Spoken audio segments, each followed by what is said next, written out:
Hello दोस्तों, नमस्ते। आपके अपने YouTube channel GKY Mohanlal kitchen में आपका हार्दिक स्वागत है, अभिनंदन है। आज हम ज्योग्राफी में नया टॉपिक लेकर आए हैं, चक्रवात और प्रति चक्रवात। देखो, अभी हाल ही में जो चर्चा चली है वो ताऊते चक्रवात को लेकर चली है। ताऊते, तो देखो ये चक्रवात कैसे उत्पन्न होते हैं, कैसे इनके नाम का निर्धारण किया जाता है और क्या इनकी विशेषताएं पूछी जाती है। रीट में भी ये टॉपिक जुड़ा हुआ है, एसएससी जीडी में भी यहाँ से क्वेश्चन पूछे जाते हैं और करंट में भी ये क्वेश्चन पूछे जाते हैं। तो विभिन्न प्रकार की जो प्रतियोगी परीक्षाएं हैं उनके लिए टॉपिक महत्वपूर्ण है, चक्रवात एवं प्रति चक्रवात। तो देखो, चक्रवात प्रति चक्रवात का आशय क्या है, ये किसे कहते हैं और किस प्रकार से इनका निर्माण होता है। देखो, सबसे पहले हम दो तीन नाम पढ़ेंगे। एक तो नाम आता है बबूला, एक नाम आता है आंधी, एक नाम आता है तूफान और एक आता है चक्रवात और एक आता है प्रति चक्रवात। तीनों ये जितनी नाम है इनकी सबकी अलग अलग क्या क्या विशेषताएं, किस प्रकार से इनकी उत्पत्ति होती है। देखो, बबूला हमारे राजस्थानी क्षेत्र से, खासतौर से पश्चिमी राजस्थानी क्षेत्र से प्रचलित शब्द है बबूला। यह एक निम्न वायुदाब का केंद्र होता है, निम्न वायुदाब का केंद्र होता है और ये मान सकते हैं चक्रवात का बहुत लघु रूप होता है, बहुत छोटा रूप होता है, निम्न वायुदाब का केंद्र होता है। और खासतौर से पश्चिमी राजस्थान में एक तो मई जून महीने में सर्वाधिक आते हैं, एक क्वार महीना मतलब आश्विन महीने में इनको सबसे ज्यादा देखा जा सकता है। क्वार महीना वो होता है जब शीत ऋतु में ऋतु परिवर्तन हो रहा है, उस समय अचानक दिन का तापमान में वृद्धि हो जाए, वो समय होता है।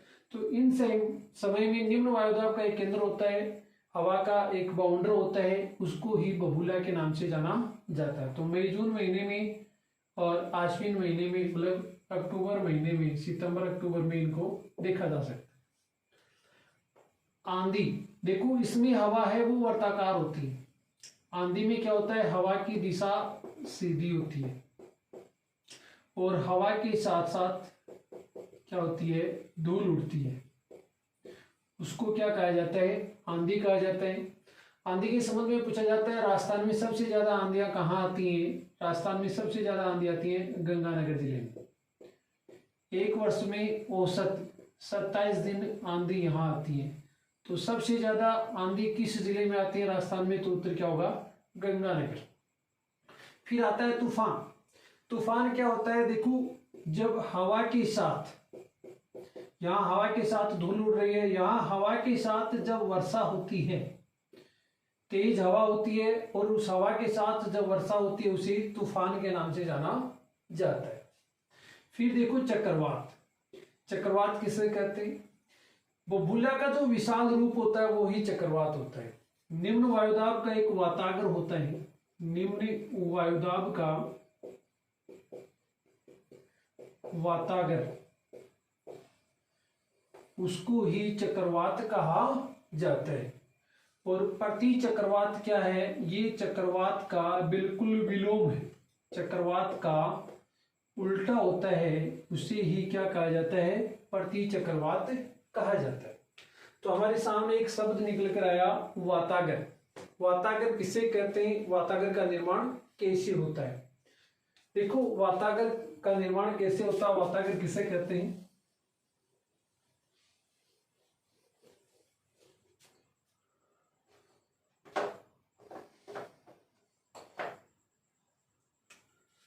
वातागर का आशय होता है जब दो भिन्न भिन्न तापमान वाली दो भिन्न भिन्न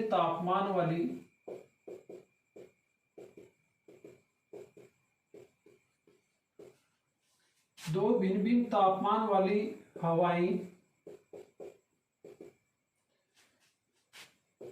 जिस स्थान पर मिलती हैं स्थान पर मिलती हैं उस संक्रमण क्षेत्र को वातागर कहा जाता है। जब दो भिन्न भिन्न तापमान वाली हवाएं, मान लीजिए ये गर्म है, इधर से ठंडी आ रही है, ये दोनों मिल रही है, तो ये जो क्षेत्र होता है ये इन दोनों हवाओं का संक्रमण क्षेत्र होता है और इसको ही वातागर के नाम से जाना जाता है। तो वातागर चक्रवात का आशय क्या है? निम्न वायुदाब के वातागर को चक्रवात कहा जाता है। अब देखो वातागर कौन कौन से होते हैं। वातागर के प्रकार हम देखें तो एक तो होता है उष्ण वातागर, एक होता है शीत वातागर,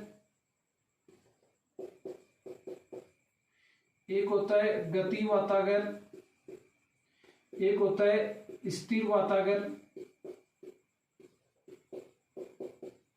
देखो जिसमें गर्म हवा, उष्ण का मतलब है गर्म, जिसमें गर्म हवा प्रभावी होती है वो उष्ण वातागर होगा, जिसमें ठंडी हवा प्रभावी होगी वो शीत वातागर होगा, जिसमें देखो मुख्यतः शीत वातागर उसकी गति तेज होती है और जहां गर्म हवाएं ऊपर नहीं उठ पाती हैं, गर्म और ठंडी है समानांतर प्रवाहित होती हैं, वो स्थिर वातागर कहलाता है।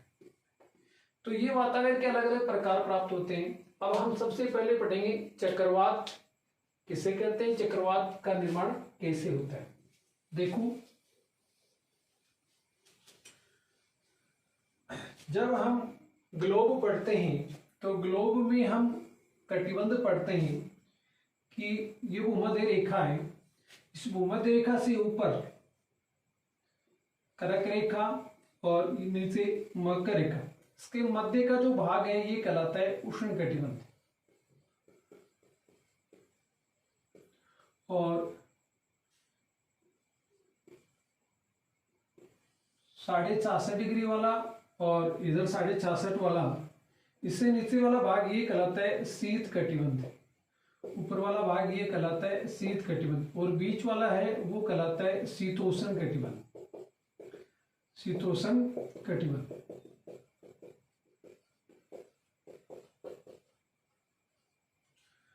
अब देखो चक्रवात का निर्माण कैसे होता है, चक्रवात किससे कहते हैं। चक्रवात की विशेषता होती है कि चक्रवात के केंद्र में निम्न वायुदाब होता है और किनारों पर उच्च वायुदाब होता है। यहां तो होगा निम्न वायुदाब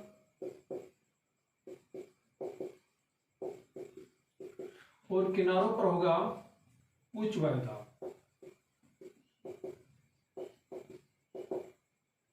देखो चक्रवात क्या में दो प्रकार प्राप्त होते हैं, एक तो उष्ण कटिबंधीय चक्रवात और एक शीत कटिबंधीय चक्रवात। दोनों ही चक्रवातों के बीच में निम्न वायुदाब होता है, किनारों पर उच्च वायुदाब होता है। और हवाएं देखो हमेशा पवने हैं, वो हमेशा याद रखना है कि उच्च वायुदाब से निम्न वायुदाब की ओर प्रवाहित होती है। कभी भी देख लेना पवने कहां से कहां प्रवाहित होंगी, उच्च वायुदाब से निम्न वायुदाब की ओर प्रवाहित होंगी। तो चक्रवात में हवाएं वर्ताकार होती हैं, या तो चक्रवात की आकृति वर्ताकार हो सकती है या इसकी आकृति अंडाकार हो सकती है। इसकी उष्ण कटिबंधीय की, जबकि शीत कटिबंधीय चक्रवात है, इसकी आकृति वर्ताकार भी हो सकती है, अंडाकार भी हो सकती है और वी आकार की भी हो सकती है। जबकि उष्ण कटिबंधीय वर्ताकार या अंडाकार ये दो ही रूप में प्राप्त होता है। तो बीच का जो भाग है ये निम्न वायुदाब का केंद्र है और इसी चक्रवात की कहा जाता है आंख। क्वेश्चन पूछा जाए चक्रवात की आंख किसे कहते हैं, तो चक्रवात के केंद्र बिंदु को, मध्य भाग को चक्रवात की आंख कहा जाता है। यहाँ का वायुदाब निम्न रहता है और किनारों का मतलब परिधि का वायुदाब है वो उच्च रहता है। परिधि का वायुदाब उच्च रहता है तो हवाएं हमेशा उच्च से निम्न की ओर, यदि क्वेश्चन पूछा जाए चाहे उष्ण हो चाहे शीतोष्ण हो, चक्रवात में हवाओं की दिशा क्या होती है, तो हवाओं की दिशा होती है या पवनों की दिशा पवनों की दिशा होती है परिधि से केंद्र की ओर, परिधि से केंद्र की ओर पवनें प्रवाहित होती हैं। चक्रवात में हवाएं परिधि से केंद्र की ओर प्रवाहित होती हैं क्योंकि केंद्र में निम्न वायुदाब होता है, किनारों पर उच्च वायुदाब होता है। अब देखो इन चक्रवात की दिशा क्या होती है, कहाँ इनकी दिशा होती है। उत्तरी गोलार्ध, भूमध्य रेखा के ऊपरी भाग को उत्तरी गोलार्ध कहते हैं और दक्षिणी भाग को दक्षिणी गोलार्ध कहते हैं। उत्तरी गोलार्ध में चक्रवात की दिशा, हवाओं की दिशा है घड़ी की सुई के विपरीत होती है। यदि क्वेश्चन पूछा जाए चक्रवात में उत्तरी गोलार्ध में चक्रवात की हवाओं की दिशा क्या होती है, तो घड़ी की सुई के विपरीत होती है। इस प्रकार की बजाय इस प्रकार से ये प्रवाहित होती है और किनारों से केंद्र की ओर प्रवाहित होती है। केंद्र में हवा बिल्कुल न्यून होती है, इसलिए चक्रवात के मध्य भाग में वर्षा नहीं होती, यहाँ मौसम शांत रहता है। बाहर के भाग में वर्षा ज्यादा होती है। अब देखो उष्ण कटिबंधीय और शीतोष्ण कटिबंधीय, इन दोनों में अंतर क्या है। शीतोष्ण कटिबंधीय चक्रवात है, इसकी उत्पत्ति मुख्यतः 35 डिग्री उत्तरी से 65 डिग्री उत्तरी या 35 डिग्री दक्षिणी से 65 डिग्री दक्षिणी अक्षांश के मध्य इसकी उत्पत्ति होती है।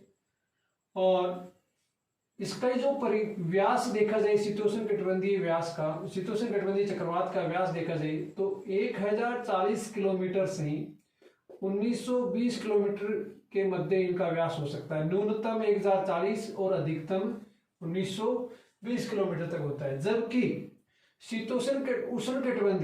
उष्ण कटिबंधीय चक्रवात का व्यास देखा जाए तो 50 किलोमीटर से लेकर 340 किलोमीटर तक इसका व्यास हो सकता है। मतलब आकार में कौन सा चक्रवात बड़ा होता है, शीतोष्ण कटिबंधीय बड़ा होता है। आकार में छोटा कौन सा होता है, उष्ण कटिबंधीय होता है।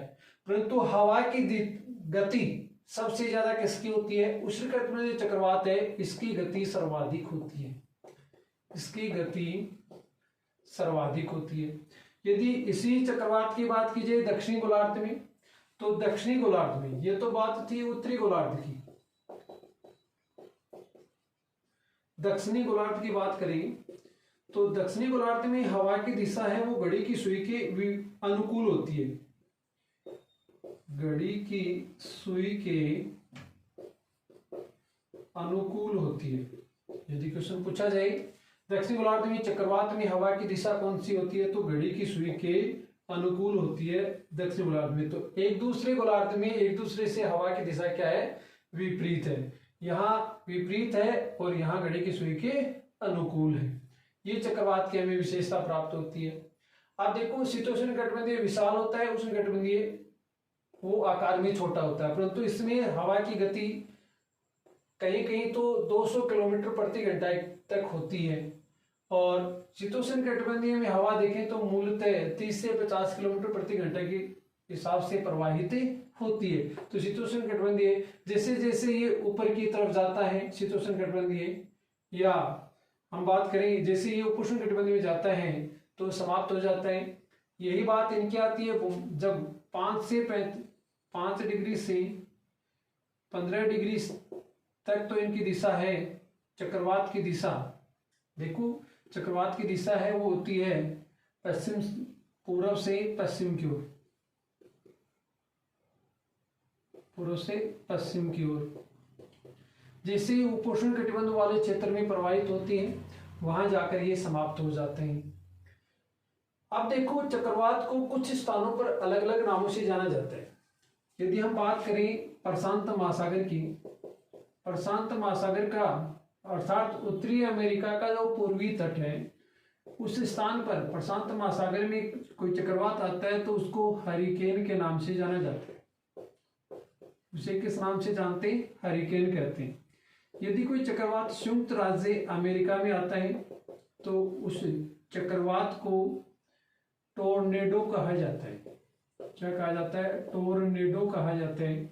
यदि कोई चक्रवात ऑस्ट्रेलिया महाद्वीप में आता है तो ऑस्ट्रेलिया महाद्वीप में उन्हें विली विली कहा जाता है, उन्हें विली विली कहा जाता है। यदि कोई चक्रवात है चीन में आता है तो उसे टाइफून कहा जाता है। यदि कोई चक्रवात जापान में आता है तो उसे टफू कहा जाता है, और भारत में उसको चक्रवात के नाम से ही जाना जाता है। तो ये नाम है, ये एग्जाम में बहुत बार पूछे जाते हैं, याद रखने वाले हैं। प्रशांत महासागर में आने वाले चक्रवात को किस नाम से जानते हैं? हरिकेन। संयुक्त राज्य अमेरिका में आने वाले चक्रवात को किस नाम से जानते हैं? टोर्नेडो। ऑस्ट्रेलिया महाद्वीप में चक्रवात को किस नाम से जाना जाता है? Willy willy. और चीन में चक्रवात को टाइफून कहा जाता है, जापान में टफू, और भारत में चक्रवात कहा जाता है। ये तो बात थी चक्रवात की। अब बात करिए प्रति चक्रवात। तो प्रति चक्रवात चक्रवात का बिल्कुल उल्टा रूप होता है। देखो कैसे होता है।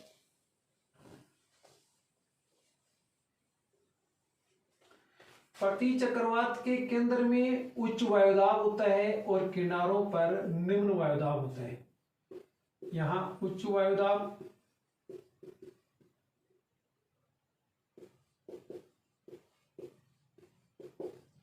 और किनारों पर निम्न वायुदाब होता है।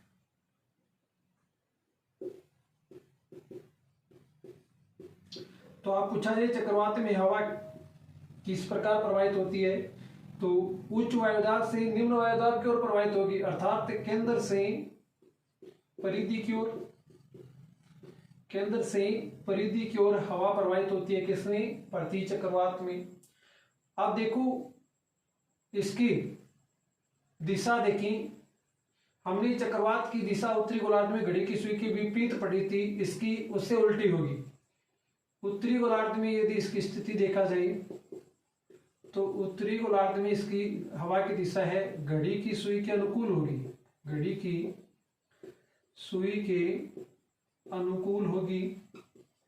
और यदि दक्षिणी गोलार्ध में पूछा जाए तो दक्षिणी गोलार्ध में घड़ी की सुई के विपरीत इनकी दिशा होती है। ये प्रति चक्रवात वैसे नुकसानदायक नहीं होते।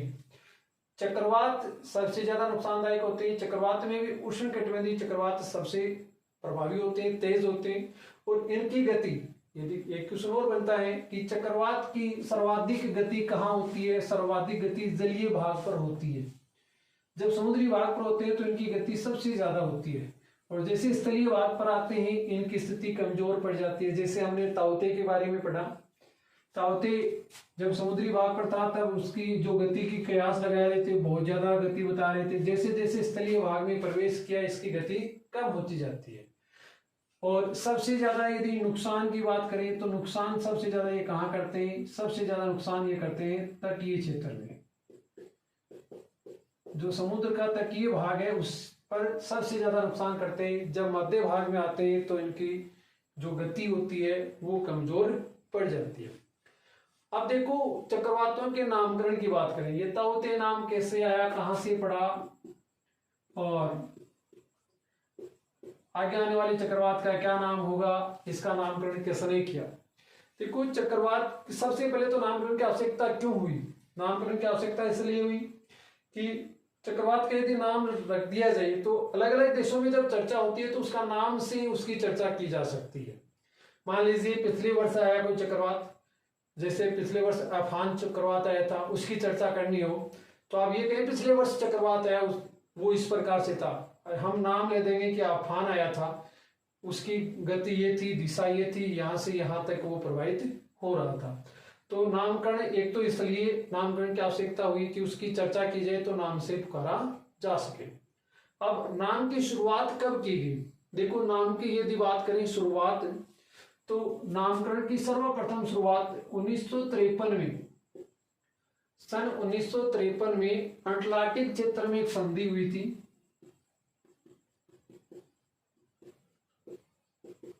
अटलांटिक क्षेत्र संधि से चक्रवातों के नामकरण की शुरुआत मानी जाती है।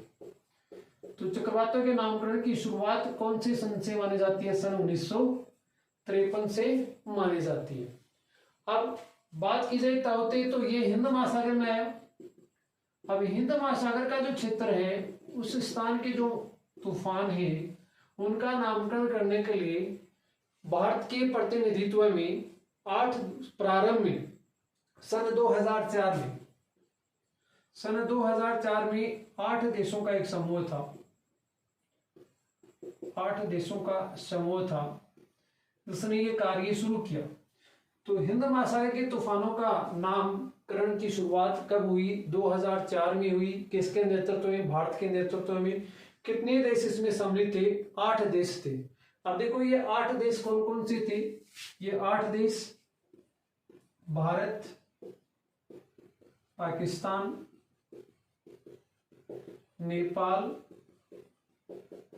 श्रीलंका, म्यांमार, बांग्लादेश,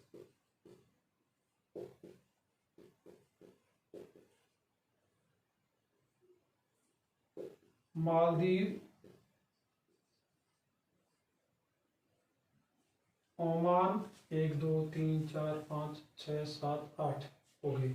1 2 3 4 5 6 7 8, ये 8 देश थे। इन 8 देशों ने मिलकर और ये नामकरण प्रस्तुत किए 2004 में। इस समय सभी 8 देशों से, प्रत्येक देश से 8 नाम मांगे गए थे।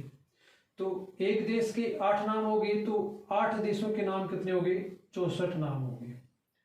अब देखो नामकरण इसलिए किया गया कि अलग अलग देशों से नाम इसलिए मांगे गए कि ऐसे नाम दिए जाए कि उस नाम का उस देश में कोई प्रतिरोध न हो।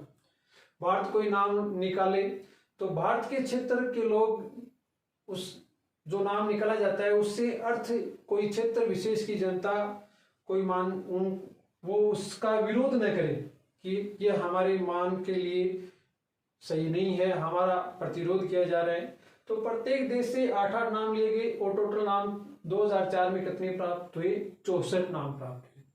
और इन 64 में जो अंतिम नाम था वो जो वर्ष 2020 में तूफान आया था जिसका नाम था अम्फान। अम्फान नाम था, ये इन 64 में अंतिम था। अब देखो 2018 में 5 नए देश इस समूह में सम्मिलित किए गए। तो पहले 8 थे और 5 और जोड़ दिए गए। अब देशों की संख्या कितनी हो गई? 13 हो गई। अब ये 5 जो नए देश थे वो कौन कौन से थे? इनमें देखो 5 देशों में ईरान,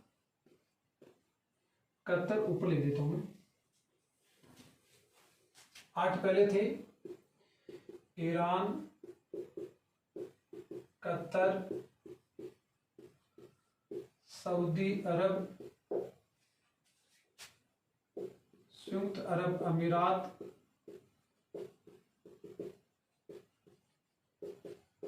और यमन। 1 2 3 4 5, तो 5 नाम और जोड़ दिए गए, नाम हो गए 13। अब ये सिफारिश की गई 2018 में और 2020 में प्रत्येक देश से संख्या, पहले 8 देश थे, 8 नाम मांगे गए, 13 देश होने पर 13 नाम मांगे गए। तो प्रत्येक से 13 नाम मांगे गए और 13 देशों से मिलकर टोटल नाम कितने प्राप्त हुए? 169 नाम प्राप्त हुए। अब देखो शुरुआत कहां से होती है? नाम सबसे पहले कौन से देश का लिया जाता है, उसके बाद किसका नंबर आता है। अब 169 नाम प्राप्त हो गए, कब? 2020 में। अब जब तक 169 नाम तूफान नहीं आ जाते तब तक नाम दोबारा लेने की आवश्यकता नहीं होगी। शुरुआत की जाती है बांग्लादेश से। देखो जितने देश है उन सभी का अंग्रेजी वर्णमाला के नाम पर, तो सबसे पहले ए आता है, ए पर कोई देश नहीं है। फिर आता है बी, बी पर सबसे पहले कौन है? बांग्लादेश है। तो नामकरण की शुरुआत बांग्लादेश का जो नाम दिए गए उस तूफान का नाम सबसे पहले बी के आधार पर, फिर बांग्लादेश के बाद सी वाला, इस प्रकार से इनका नामकरण किया जाता है। अब देखो जो ताउते तूफान आया था, ताउते तूफान है, इसका नाम दिया था, किसके द्वारा दिया गया था? ताउते तूफान की यदि बात की जाए कि ताउते तूफान है, इसका नामकरण किसके द्वारा दिया गया, तो इसका नाम आता है थाईलैंड से। कहाँ से प्राप्त होता है? थाईलैंड से। प्रारंभ में 8 नाम नहीं थे, 1 2 3 4 5 6 7 8 हो गए थे।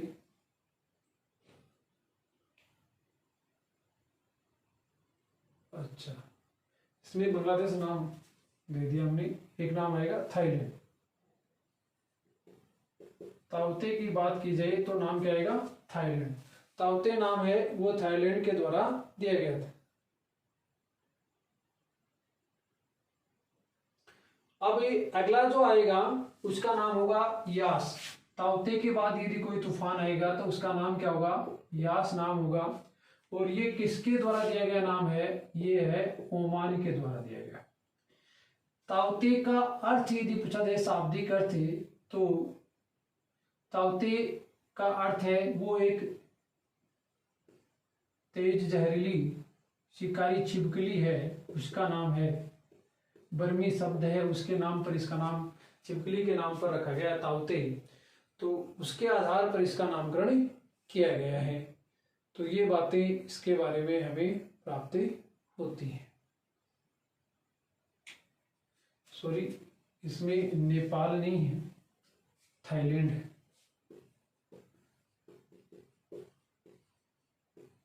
नेपाल कर दे दिया। Bharat, Pakistan, Thailand, Sri Lanka, Myanmar, Bangladesh, Oman और मालदीव। तो ये 8 देश थे, थाईलैंड के आधार पर था। थाईलैंड का नाम देखो, टी से शुरू होता है। टी के बाद में अगला आता है, टी के बाद में आता है यू, और यू पर टी के बाद आता है ओ, तो ओ पर है ओमान। तो अगला जो आएगा ओमान, TOUVWXYZ। अब वी पर कोई नाम नहीं है तो डब्ल्यू पर नहीं है तो एक्स पर नहीं है तो ये पर वाई पर आ जाएगा यमन। तो ओमान के बाद यमन का नाम आ जाएगा। तो इस प्रकार से इनका नामकरण चलता रहेगा। ये था ताउते तूफान, चक्रवात। तो एग्जाम में क्वेश्चन पूछा जा सकता है इनसे संबंधित। आज की क्लास में इतना ही। थैंक्स, धन्यवाद। यदि वीडियो कैसा लगा, कोई समस्या हो, कोई प्रश्न से संबंधित या कोई और, तो कमेंट बॉक्स में ज़रूर लिखें। वीडियो को ज़्यादा से ज़्यादा शेयर करें और चैनल को सब्सक्राइब करें ताकि आपका नया वीडियो जब भी आए वो आपको सूचना मिलती रहे।